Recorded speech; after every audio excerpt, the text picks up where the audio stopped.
What if the camera that could define Nikon's future is the very one that still hasn't arrived? That question becomes more uncomfortable the longer the Nikon Z7 III remains absent.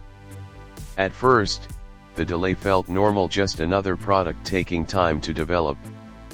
But now, it raises a deeper concern.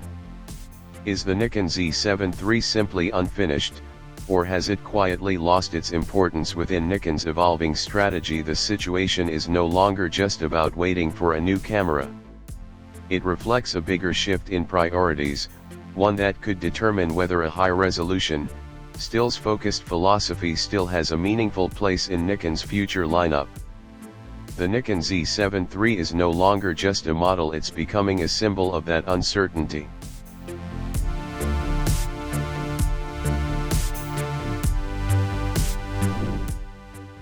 The rumors surrounding the Nikon Z7 III only add to the confusion. Depending on where you look, the story changes.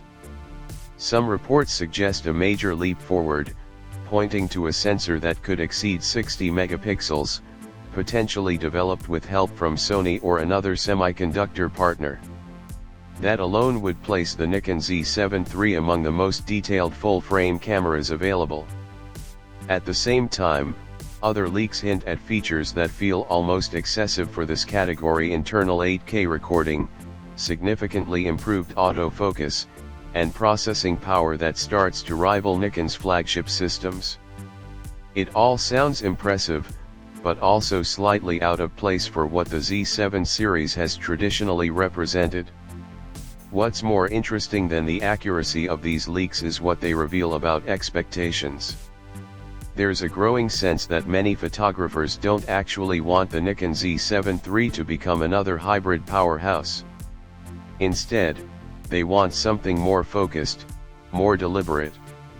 The Nikon Z7 III is expected to deliver exceptional resolution and image quality above everything else. It's supposed to be a tool for capturing detail at the highest level, not a camera trying to balance stills and video equally. In a market flooded with hybrid options, that kind of specialization has started to feel rare, and perhaps even necessary. That doesn't mean users are asking for a step backward. Modern features still matter, but they need to serve the core purpose. Autofocus, for example, should be smarter and more reliable, but not necessarily designed for high-speed bursts or complex video tracking. Image stabilization should improve handheld shooting, not turn the camera into a filmmaking platform. The idea is simple: make the Nikon Z7 III better at photography, not broader in capability. It's a subtle distinction, but an important one. However, delivering that kind of product isn't as straightforward as it sounds. Nikon is facing a real challenge in defining where the Nikon Z7 III fits within its current lineup. The company has already introduced cameras that blur the lines between categories. The Z8, in particular, stands out as a model that combines high resolution, speed, and advanced video features in one package. It's a powerful, versatile camera that overlaps significantly with what the Nikon Z7 III is expected to offer. That overlap creates a problem. If the Nikon Z7 III ends up too similar to the Z8, it risks being ignored. Buyers will simply choose the more capable option. On the other hand, if the Nikon Z7 III is stripped down too much in an effort to differentiate it, it could feel underwhelming or overpriced. And if Nikon tries to position it as a direct competitor to its own higher-end models, it could create internal competition that weakens the overall lineup. This balancing act is one of the main reasons the Nikon Z7 III feels stuck in development. From a business perspective, the delay makes sense. The demand for ultra-high-resolution cameras is relatively limited compared to the broader appeal of hybrid systems. Cameras that can handle both photo and video tasks tend to attract more buyers, especially in today's content-driven market. That makes them easier to prioritize.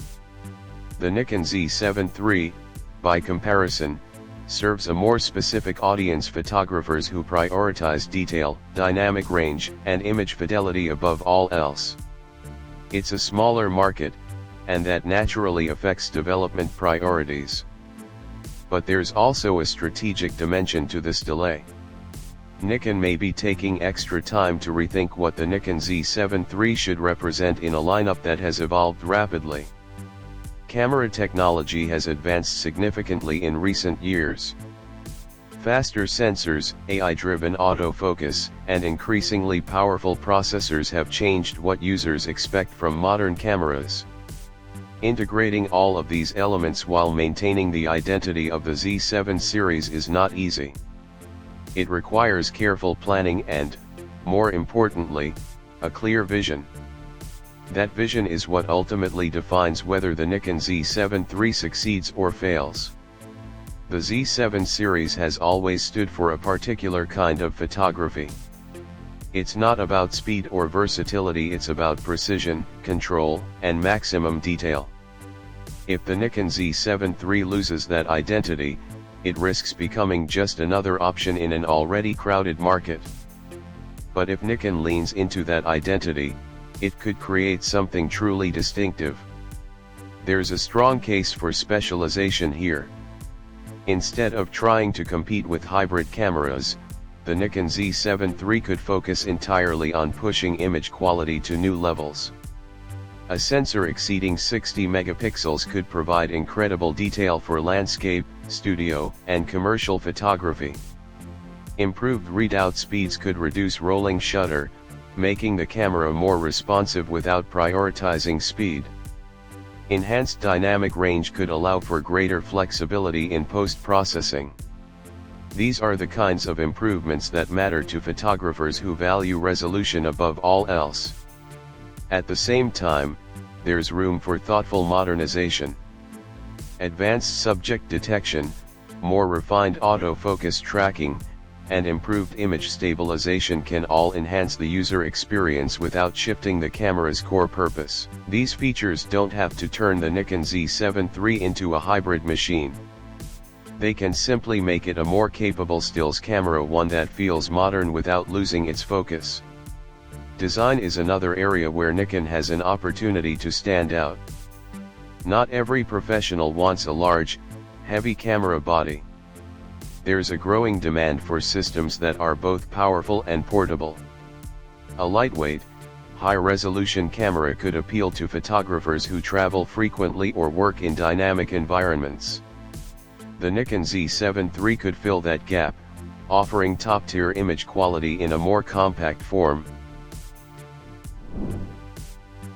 But if Nikon gets it wrong, if it tries to turn the Nikon Z7 III into something it's not, then the outcome could be very different.